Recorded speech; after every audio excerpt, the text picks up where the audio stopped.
Tonight event is all about Kobe. Do you remember the very first time you actually laid eyes on Kobe when he was in the NBA? Well, it was with the Lakers. I was not a part of the Lakers at that time. It was a year away from becoming a Laker, and a lot was documented about this 17-year-old kid coming into the league. I think in that stage in the NBA, there was very few, really a lot of talk about guys being able to leap from high school to the pros, but very few actually being able to leave an impression, enough of an impression to actually be successful in that leap. Kobe was one of those.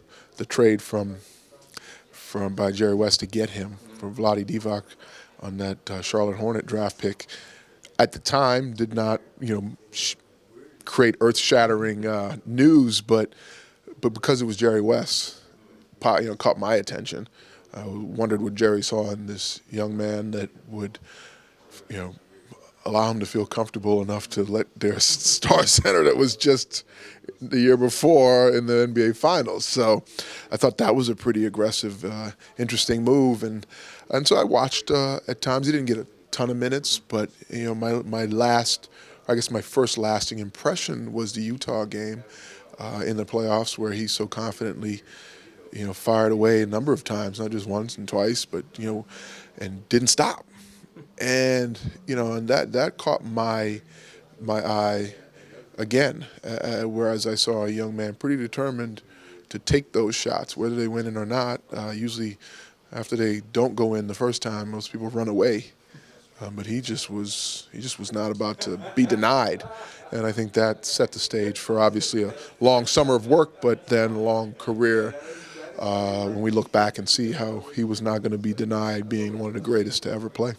You mentioned the long summer of work. He really seemed to thrive on the work. You remember anything memorable in practices? It seemed like he didn't know how to slow down. He was always, Yeah, I had to guard him. you know, Yeah, I had to guard him, so there was no slowdown. And I wasn't particularly young when I first ran into Kobe Bryant. I was ahead of him, and I was a roadblock to his career. At that small forward position, Eddie Jones was at the two-guard position, and he was going to break through one way or the other.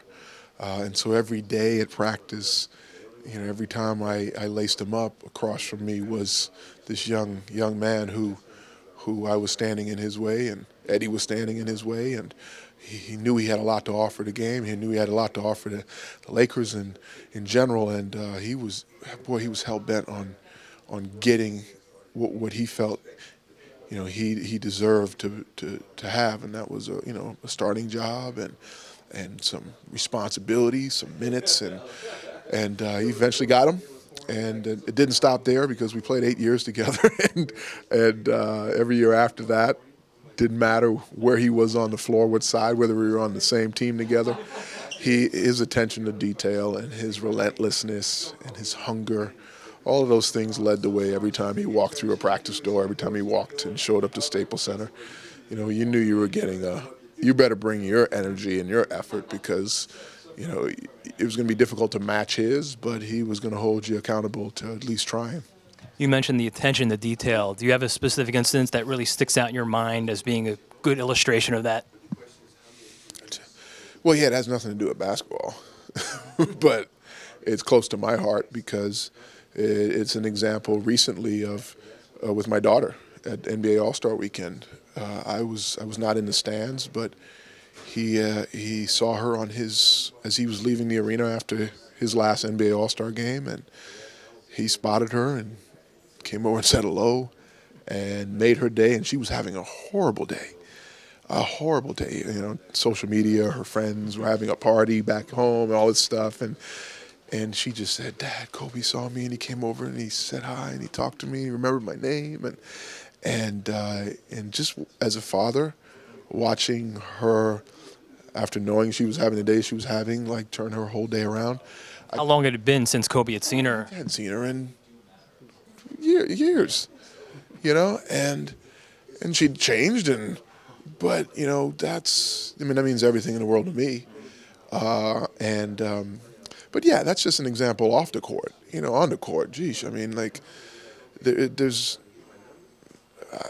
look, there's hundreds of those stories, you know, and I can go dig those up all day long. Just, but yeah, the ones that mean most to me are the ones off the court.